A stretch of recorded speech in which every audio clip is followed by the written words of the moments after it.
Hello, everyone. My name is Ashray. I'm one of the co-founders at Rephrase. I am absolutely looking forward to this content over the next 45 minutes or so. Uh, Before we get started, I want to just quick set context about everything that we're going to talk about today. Um, Let me jump right to the content. Uh, So we're going to split this conversation into two different parts. Half of this is going to be fairly technical. So for all of you who are deep learning engineers who want to understand how the world's progressed from GANs to transformers to diffusion models, all of you are going to love that content. The second part of this conversation is going to be very application focused. So, you may or may not know how to code, but you've been seeing all these cool things on Twitter, uh, and want to know like how it works and like how can you get started with that process. So that's going to be the second half of the conversation. We have a small surprise for everybody at the end of this conversation. Uh, I can actually give you some small hints. It's about an internship that we're offering bunch of folks and some cool projects that we're looking forward to, hopefully collaborating with all of you on. So while, like before I get started on generative AI itself, I wanted to set some context about us and why should you probably listen to us and give, your precious next hour to us. So Rephrase was started by three co-founders. I, along with Nisheeth and Shivam, started Rephrase close to 4 years back. Um, it was 4 years back that we were building this really cool demo. I'm going to just like show you a small hint of this. I'm absolutely thrilled to show you what we do. Has anyone seen Alexa? Let me show you. Hi Alexa. Hi, I'm Alexa. It's great to finally be able to have a face-to-face conversation. So we've been thinking and dreaming of this world where you can make professional quality videos as easy as writing text for the last 4 years. We have gone from this, which we presented 3.5 years ago, to this, Our which is proprietary something. generative AI technology is a mapping between voice to videos. It's all powered by a really large deep learning model with multiple variations of CNNs in both conventional CNN structures and as generators and discriminators in GANs. We break down input video into frames, identify facial landmarks and learn both the position and color for every triangle within this mesh. We then reduce the number of dimensions in the final appended data to create a low dimension representation of the face. Similarly, we break down the audio into its core features and extract low dimension representation of the audio. Then, we train a network from a low-dimensional representation of the audio to create a low-dimensional lip-sync video. So every time you write text, our AI technology first turns that to audio and creates how a generic human speaks. But this is just the start of a long journey. We then take these lip movements and train another machine learning model with discriminators to create the most visually accurate, high-resolution lip movements. But you wouldn't want to see a professional video just of people's lips moving. We autofill this part and create a full face video of the person, and then autofill the rest of the body. This looks so much better. We then merge the audio that started this whole journey to create the final video from just text. Don't believe me?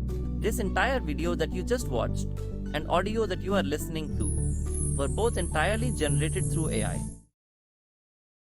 Awesome. In the last year, we've created digital avatars of arguably the largest, some of the most important people in the country. We've worked with some of the largest largest companies. We've created, again, this is arguably our most famous piece of work that we did with Mondelez and Shah Rukh Khan, which helped India win its first ever Cannes Award, which is the highest award in advertising.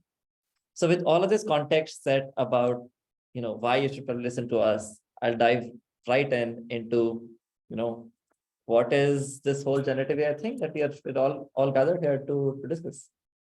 For people who don't know what this is about, I wanted to take some time and share some, like some of the cool things that I've seen out there before I'll hand it over to Vishal, who's arguably the smartest person in the room, to walk us through the actual deep learning technologies. So, but before I do that, I wanted to just like share some of the things that have become possible in the last 6 months and the insane applications that open up. Let me start by playing this one video.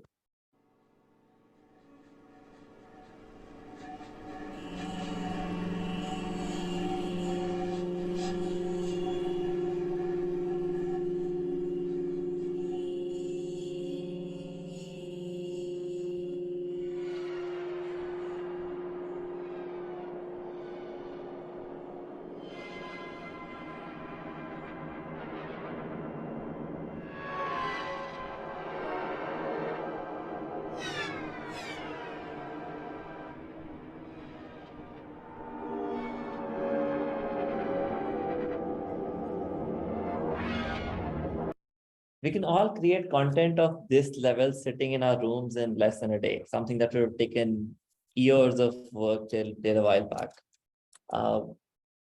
This is an example of, again, we'll talk about stable diffusion in a little bit, but how you can actually use your cameras to create those prompts. So basically go from an image to the text prompt instead of going from text to images, which is what we're going to spend most of the time on. This is about how you can create product advertisements by just being able to write text. And again, we'll discuss things like this in the conversation a little bit. We are starting to see people do things with, create text to 3D stuff instead of just create text to 2D images. Again, this is another example of the text to 2D, like text to 3D diffusion that becomes possible. This isn't really generative AI, and we won't be getting into this, but I just want to highlight all the new stuff that is happening in AI. So you can now write complicated regex commands for anybody who knows programming by just being able to explain them in simple English, and your regex command gets generated. I can show you some more stuff. Again, we'll show you we'll show comparison between two different stages of mid-journey, which is one kind of images, but it's incredible to see how fast this field is progressing, and these are some of the best images that I've seen around. You can, instead of generating the entire image, just make minor tweaks to those images. Here, you can just play around with the hair color. People are now starting to stitch really amazing videos. This entire video, I can play this. I love this.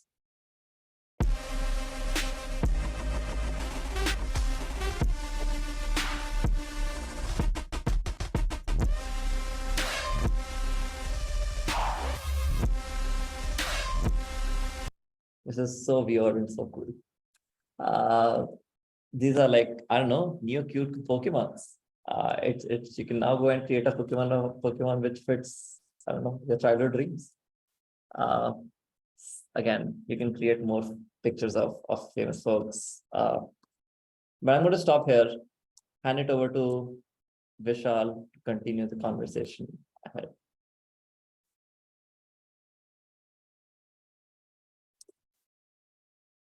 Let me promote Vishal to a panelist. Vishal, you'll have to drop off and join it again.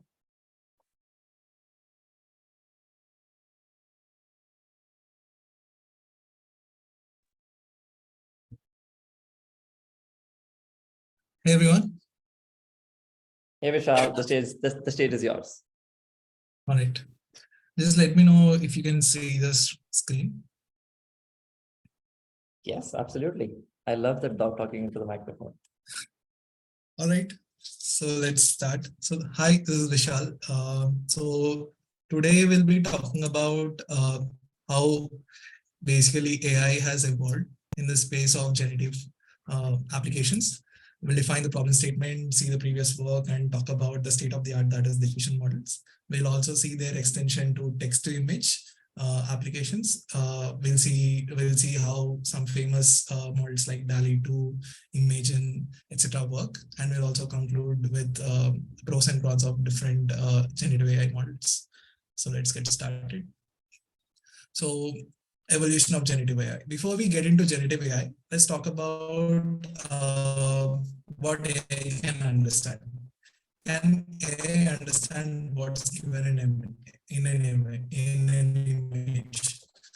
We've seen AI perform wonderfully well on tasks like class. Basically tells us, AI has the ability to understand what's given in an image.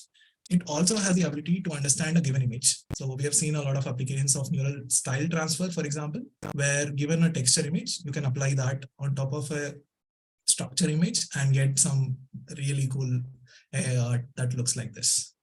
So AI can understand and modify images, but can it generate new images? The answer is a resounding yes. I don't know if you have heard about a website called thispersondoesnotexist.com. It says, it does what it says. Basically, you can go there and generate image of a realistic person who does not exist at all. So what does it really mean to have creativity? So let's explain that in the context of simple chairs, right? Somehow want to generate a realistic image, which is also a chair. So that is what is called as creativity. Now, formally put, this looks something like this. So given a data set containing objects whose distribution is not known to us, we need to create a system or a model which can basically create new objects which fall into the same distribution.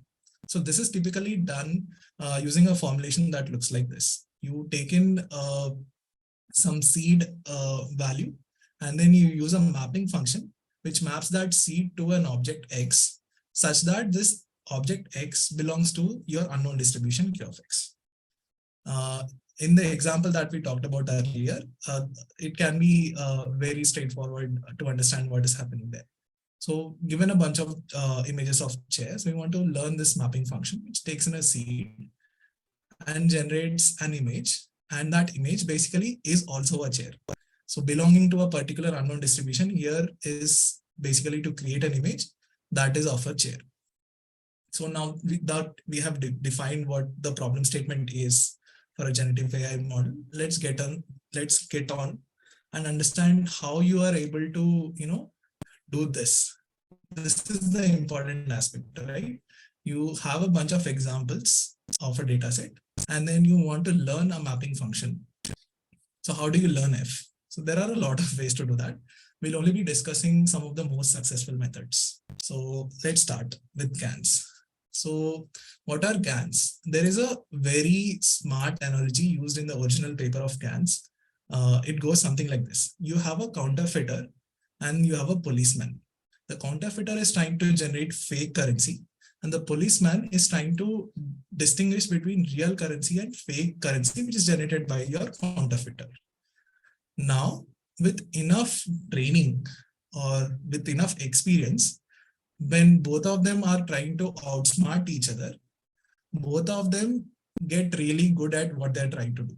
The counterfeiter generates or creates very realistic fake currency, and the policeman becomes really good at understanding nuances or small patterns in the currencies that are present in the real image but are not present in the fake currency notes that the counterfeiter is generating. So this formulation, simply put in block diagrams, looks something like this. But what it essentially is doing is it is taking some seed image and using a generator to generate a fake object. And then there is a discriminator which is taking fake objects and some real objects from the data set that you have. And it is trying to say whether, the fake object is fake or the real object is real. In this paradigm, it is possible to generate high quality images. GANs have proven to be able to generate very high quality images. But the problem is that they don't offer much control of what you want to generate. For example, let's say you have generated an image of an apple, and then you have generated an image of an orange. What if you wanted an image of an apple which had the texture of an orange? You want a capability to interpolate between two different images. So those capabilities are not implicitly provided in your GANs. So to solve this problem, we have variation on autoencoders or VAs. So VAs basically do this. Given two images, they map it to a latent space in such a way that if you move in the latent space, you are able to smoothly interpolate between different images. So here we started with the first image. We modified it smoothly and transitioned into the second image. how does this work? What does it mean to have a latent space that is regularized? The details are here. You have an encoder and a decoder. The encoder's job is to basically encode your object into a latent space. And then the decoder's job is to simply decode your latent space vector or a representation back to your original object. Now, in doing so, what we want to maintain is that small changes in your latent space also result in small changes in your final output space. So this is done by regularizing your space that you want to learn on. The mathematics is not important, but what it essentially means is that you're restricting the capability of the model, and then doing so results in low quality images than you could have generated with GANs or some other models, for example. So these models model the probability distribution and regularize the space. All that is good, but they are restricted in generating high quality images. They're not as flexible as GANs. So now we have seen pros and cons of both the models. Is there a model that can, fix the cons of both the models and, have both tractability and flexibility? That's where diffusion models come in. So before we get into how diffusion models work, let's talk about the word diffusion. We have heard that in the context of thermodynamics in the past or physics in the past, right? So gas molecules are said to diffuse from high density regions to low density regions. So what is happening there? You are moving from a structured state to an unstructured state, or a low entropy state to a high entropy state. So going from a structured state to an unstructured state results in loss of information. Let's say there was a gas stored in a container into the room. If you come back after some time, you'll see that particles are all over the place. The molecules are all over the place. You don't know which molecule started from where and ended up where. So that is the loss of information that we're talking about. In the initial state, where every molecule was confined within the container, in the final state, the molecules are randomly placed anywhere in the room. So we have some loss of information through this diffusion. The next idea, which is core to denoising diffusion models, is that they simulate this loss of information as addition of noise. So you have some initial state, let's call it an image, let's call it an audio or anything. It could be anything.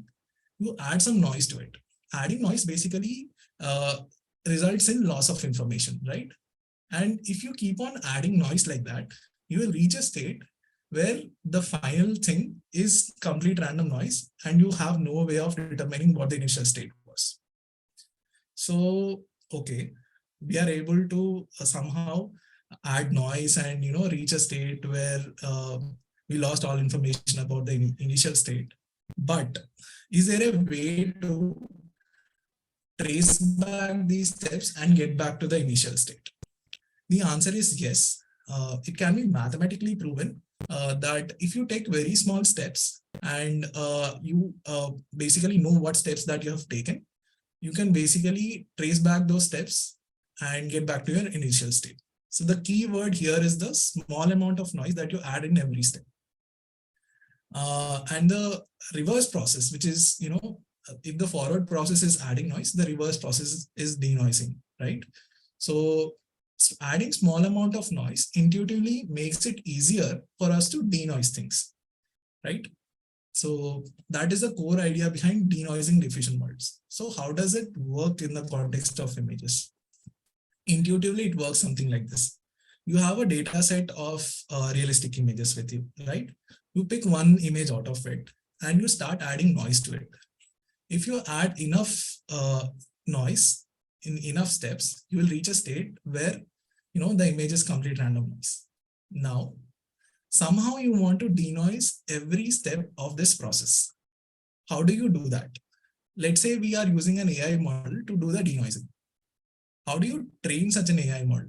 We'll talk about that later, but the AI model is basically trained on these images that you have generated in the forward process. Let's say we did train such an AI model, which can, go from time step t to time step t minus 1 and trace back to the original image. What that means is that now you have the power to start from some random noise seed and start denoising it using the AI model. Now the AI model starts denoising it, and eventually it will end up creating a very realistic image.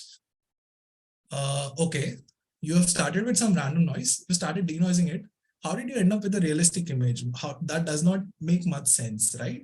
So let's see what is happening behind the scenes. What is this denoising model actually doing, and what is it trying to learn? So we have some target distribution here. This is some polygons filled with colors. And then you have your source distribution, that is a bunch of noise images, right? These do not have any structure to them. There is no information here, but you started denoising them.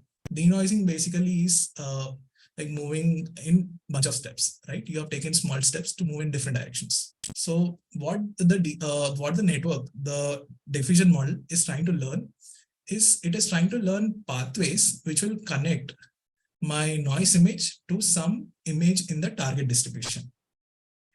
So there are a lot of pathways that you can take while denoising a given image, but it will learn only those pathways which will result in objects which are part of your target distribution, because that's how it is trained in the first place. When you are training the diffusion model, the forward diffusion starts with these objects and then gets back to your noise images. So the reverse diffusion also learns to go back to those images which you started with. So given that we have some intuition about how diffusion models work, I'll try to add some more information about what is happening in the architecture part of it. So the architecture is actually pretty simple. It looks like this.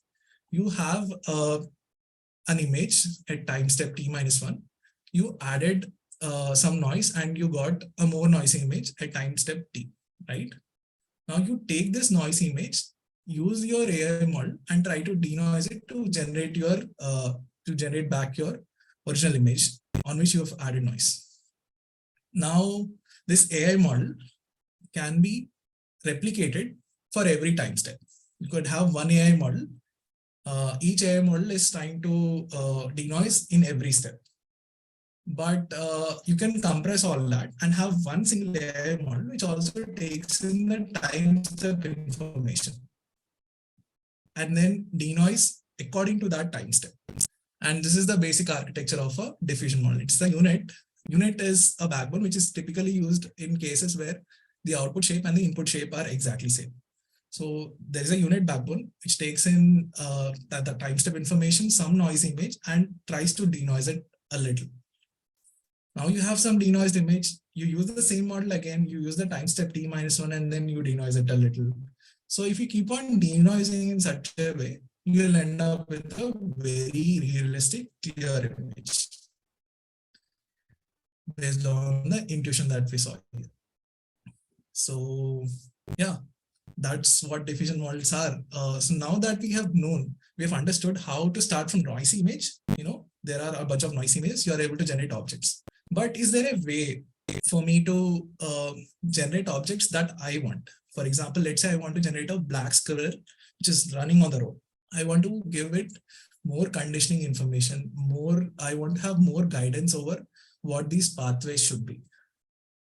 So that is where text to image diffusion models come in.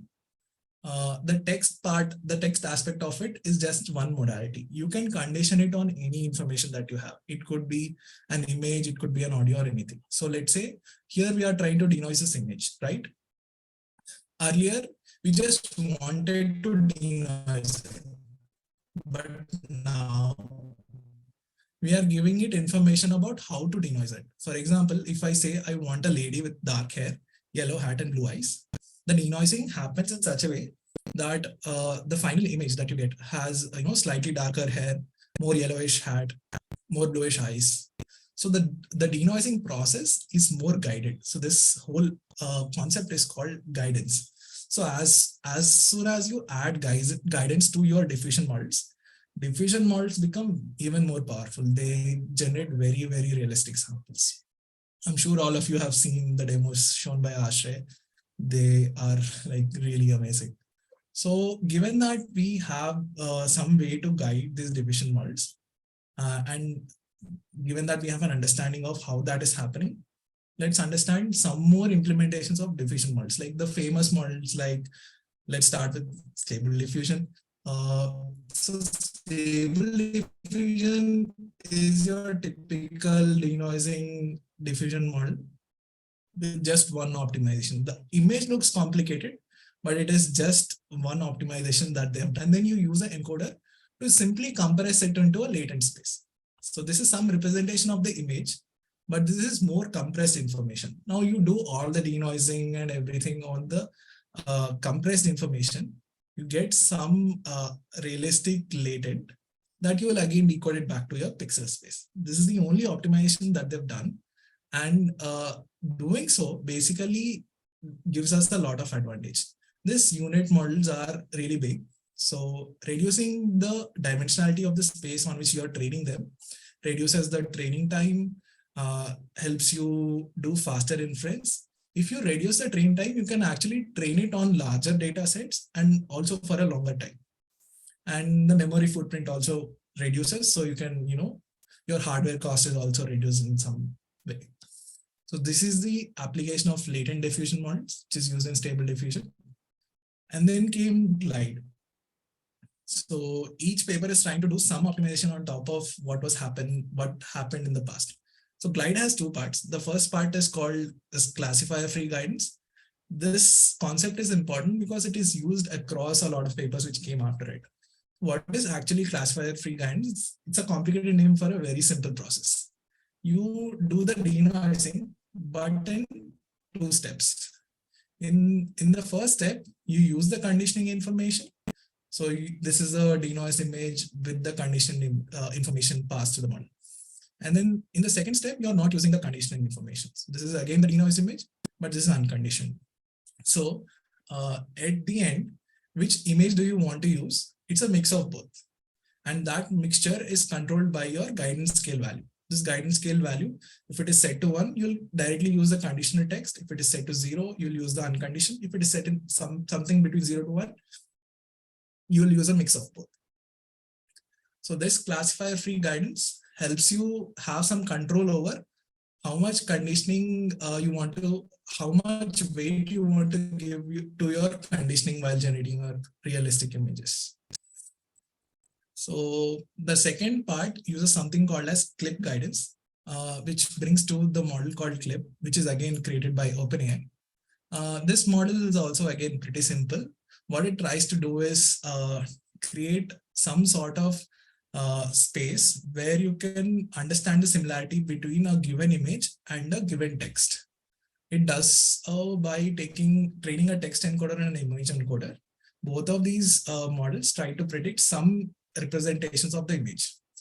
Now, these representations are basically optimized in such a way that corresponding image text pairs, for example, this pup, the pepper, the Aussie pup, and this image, they are corresponding pairs. So their similarity score is said to be high.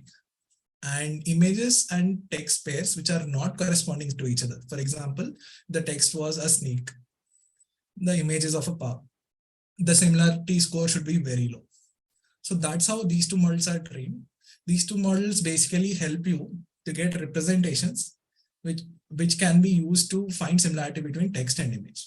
So now that we have a model which is trained on 400 million image text pairs, which can basically help you find the similarity between a text and an image, you will use that to guide your diffusion model. How? Let's say you created a denoised image output. You have some conditioning text. You'll use your clip model to basically predict some direction. How do you get this direction? We want to add this direction in such a way that the similarity score between the conditioning text and the denoised image is maximized. So if you maximize the similarity score, this denoised image is very similar to the conditioning text here. So that's what is happening here. And again, the direction is weighted on the guidance scale that you give it. If you reduce the guidance scale, it will reduce the impact of the conditioning text that you have. So these are the two parts of Glide. And then came DALL-E 2 of OpenAI. This simplifies the process even further. What it does is it takes the pre-trained clip model to create. So given a text and an image pair, it extracts the text embedding, it extracts the image embedding. Now it trains a model to go from this text embedding to the image embedding. They call it as a prior. Now you have a way to take in text to extract the text embedding. You have a model which takes in the text embedding and extracts the image embedding. Then they train another decoder which takes in the image embedding and generates a realistic image. So they've used diffusion models for modeling this, and they got pretty good results. The idea is pretty simple. And the whole process relies on pre-trained clip. All right. Then came Imagen by Google. They simplified it even further. They removed all the unnecessary parts. They removed clip guidance. They just took the text that you have. They extracted some text representations using some frozen text encoder. We can think of it as some language model, which is trained to extract some text embeddings, right? So now you have some text information. You use a diffusion model to create a very low resolution image, 64 cross 64. In this case, you are basically creating this golden retriever, which is wearing a blue checkered hat. Now creating low resolution image is fast and faster to train. And this model simply relies on the text to create this information, right? Then there are two more models whose sole job is to add fine-grained details in every step. So there is a super resolution model which takes in 64 cross 64 image and upscales it to 256 cross 256. Given that you have already created the content of the image, upscaling is a much simpler task. So you can use a sparse network, but to train on big images over here, this is also conditioned on text embedding so that you don't lose the information that was already present in the original image, and then upscale it back to 256 cross 256. Same thing happens to upscale it back to 1024 cross 1024. So in this way, Imagen basically helps you create realistic high resolution images just from text. They don't have any clip guidance. They simply use diffusion models for everything. So now that we have seen different implementations of diffusion models, how generative AI has evolved, let's conclude with the pros and cons. We've seen that GAN offers a lot of flexibility. That is the ability to fit to a complex data. VAs offer you the the ability to do evaluate probabilities. This is called tractability. Diffusion models do both. They can create realistic images. They also model the probability distribution. So that is the pro. The con is that diffusion models are very, very slow. And the reason for that is you have to denoise using a lot of steps. You start with some seed and you typically take a bunch of steps to create a realistic image. And there are a lot of latest techniques which are trying to address this issue. Hoping that we'll see some real-time diffusion models soon. Let's move on to some cool demos by Nisheeth. If you have any doubts, you can post on the chat and we'll try to answer them. Perfect. Sorry, Nisheeth. Yeah, nothing, go on. Perfect. Before I hand it over to Nisheeth, we'll talk about a bunch of ways this technology can be used. I wanted to actually show you how all of you can go out and create and abstract out all of the incredible complexity that Vishal talked about and use it as simply as, again, just writing text. There are three major models that we have in text to images: Stable Diffusion, DALL-E 2, and Midjourney. I'll show you some images here. So again, as you can see, the category of images that you create for every single prompt is fairly different. Like, so the category of images that the DALL-E 2 is creating here is very different than say what Midjourney is creating similar to Stable Diffusion. Again, I'll just flash a few images here, but I'm sure this is all over the internet, so you guys can view a lot of this later. What I wanted to show was some actual demos of how you can create this content yourself. There's a whole new field of actually what text to write, which is called as prompt engineering.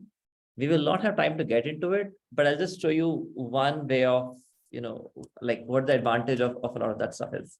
Let's say I want to create an image of Eiffel Tower in Paris and a loving couple, as an example. So this is stability AI, which is one implementation of Stable Diffusion. They have a software called as Dream Studio AI, where, again, this is one way you can create images with Stable Diffusion. Similarly, maybe I can just expand my window to make it clearer. This is a software this is DALL-E 2 by OpenAI. Let's say I write this text on OpenAI. It's going to take some time and pull up some images. The one thing that you will see is, because Stable Diffusion is an open source platform, you've got lots of control in what you exactly want to do. Of course, the basic control like number of images exists everywhere, but changing things like CFG scale, changing things like steps actually help you, change some of the weights inside the model that Vishal talked about, which is not a control that you have in a closed source software like this. So again, let's think. So you can now see, again, some images here from OpenAI, and you can clearly see that the representation of like Eiffel Tower is so amazing in some of these pictures. And, these people look realistic. A pattern that you'll start to note once you actually start to spend some serious amount of time is, if you like, these images look great from far, right? But if you zoom in closer to a bunch of these images, they actually start to become very, very abstract. For example, it start trying to imagine a couple here, and it's imagined, I don't know, like some blurred image and like maybe some hand here, but like it's not really, like the girl basically disappeared. Similarly, if you zoom into this, like it basically made a mess of the faces. But if you just continue to dig deep, maybe what I wanted to imagine wasn't really, like a daylight image of Eiffel Tower. I wanted to imagine Eiffel Tower because this is an image that you could actually go and click yourself. But say I wanted to imagine like, like lightning happening at Eiffel in Eiffel Tower, because this is something that, maybe when I go to Paris, I actually don't see this. And I want this image for my project. So again, we'll let OpenAI do its thing. Again, this is something that's created by Stable Diffusion. We'll give this the same prompt as well, which is imagine lightning in Eiffel Tower, Paris, and a couple in front of it. Cool. Some of these are good, some of these are not. But this is exactly how you can get fine-grained control over the kind of image that you want to generate. This is maybe, like I wanted to have a little bit, maybe some more fiery or like more orange image. So maybe I can add, say, lightning, orange color, and Eiffel Tower. You will notice that as prompts get more and more complicated, DALL-E 2's algorithms perform better than others. They're far from perfect. But you will see that again, in the previous lightning example that we saw, the images generated by OpenAI were much better than some of this, where in this picture, for example, it just literally forgot the couple. In this one, again, like basically none of these images is even barely matching the prompt that I gave. So this is Stable Diffusion. This is DALL-E 2. Again, the third major software in this space is something that we refer to as Midjourney. Midjourney works out of a Discord channel, which is again both fun and weird. The way it works is you go to Midjourney website, you get an option you get an invitation to Discord. Inside of Discord, you basically get into a channel with some bunch of new joinees as well. To generate a new image, you type imagine and paste a prompt. And again, I'll give it some time, and the image gets generated in most cases a minute or so. what's interesting about this is that you can actually see the machine like dream it. So you can see how it starts from a very blurred image, and exactly how Vishal had said, it starts with a very noisy, very blurred picture and starts to become sharper and sharper and get more details. So again, right now it's at 37%. You can see over time how more and more details are starting to come up in this image around. Like now it actually starts to look like a tower instead of like a blurred image, which is what was written earlier. The downside of Midjourney is twofold. First, these are still not as sharp images as DALL-E 2 and Stable Diffusions are. Something's changed recently. I'll talk about that. But where did my images go? Here they are. And the second one is that the resolution of these images typically is a lot lower than what, say, more advanced algorithms like DALL-E 2 are able to generate. Let me go back to our slides.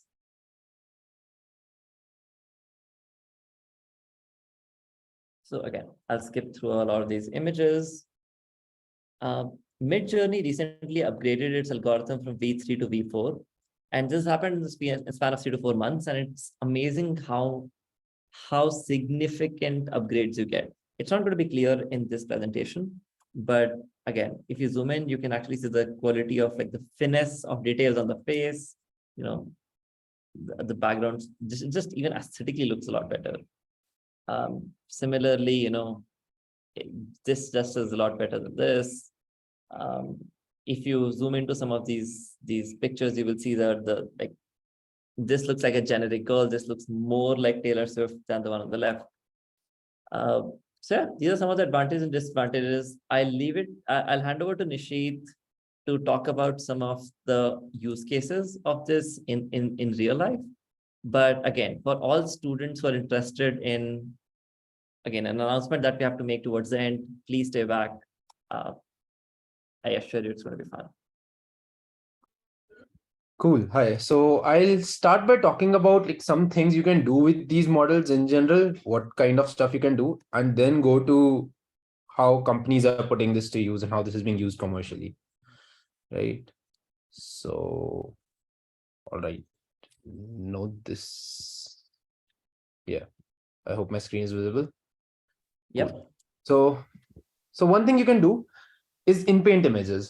What that means is that, you have an image, you mask out some part of it, you ask the model to fill it back with whatever you want. You want to fill this part with a robot, you say robot here, generate it, it'll get generated. Another example, you want to replace this dog with a cat, there you go. You can do it that way. You can do style transfer. Say I have this image, I want to draw this image, but in the style of this painting. So you can see that the colors are preserved from here to here, but the content is preserved from here to here. You've got these buildings, this river and everything. So whatever style I give it, this style, it will generate this style will generate this. So this is all stuff that you can do with generative AI. You can do novel view synthesis. So for example, there's this paper dream booth that, you give it sunglasses, you give it a bunch of photos of sunglasses, it'll learn what sunglasses look like in different contexts and then try to place those sunglasses in like whatever context you want to place it on. You want to place them in the jungle, you want to place them on a bear, you want to place them in front of Mount Fuji. Again, feed it a lot of pictures of the back, it'll generate the backpack wherever you want to. Right? How companies are using it. So this is already being used in fashion, for example. This is from a company called Stitch Fix. You give it a prompt for DALL-E as a demo to your users on, how you can make sweaters look like. It'll generate the prompts for you, give very realistic images. They can edit it in real time and, they can edit it and just tweak the design according to their wishes. It's being used for automatically generating art. So here are some pictures from Playground AI. Give it a whole bunch of things. You want a beautiful woman with detailed face, lashes, whatever, it'll generate this kind of an image. You can give different prompts. You can visit their website for like different generations here. A big one is automatically writing code. GitHub really recently introduced this as Copilot, where you just write a function definition, and you can just write a function definition and ask it to autocomplete, and it'll just complete out an entire function for you. like just saving a lot of programmer time. This is being used for partially automating the writing of blogs. So for example, this is a video by a company called Lex.ai. I think we'll not play the whole thing here, pass on right now. You can do it. It's even being used in medical fields a lot for things like for a wide variety of things. One example is people are predicting gene sequences by, kind of pairing some phenotypes with genotypes and using diffusion models to learn gene sequences over there. Generative models in general, not just diffusion models, but generative models in general, they're also being used for music generation, for example. OpenAI has this thing called Jukebox. You can look at a lot of these links. I think I'll not play them all in the interest of time right now. But yeah, that's some of the stuff that's going on around the use of generative. Thank you so much, Nisheeth. Nisheeth compensated for all of us running over time by being the best guy in the room to make sure that we are able to finish in time.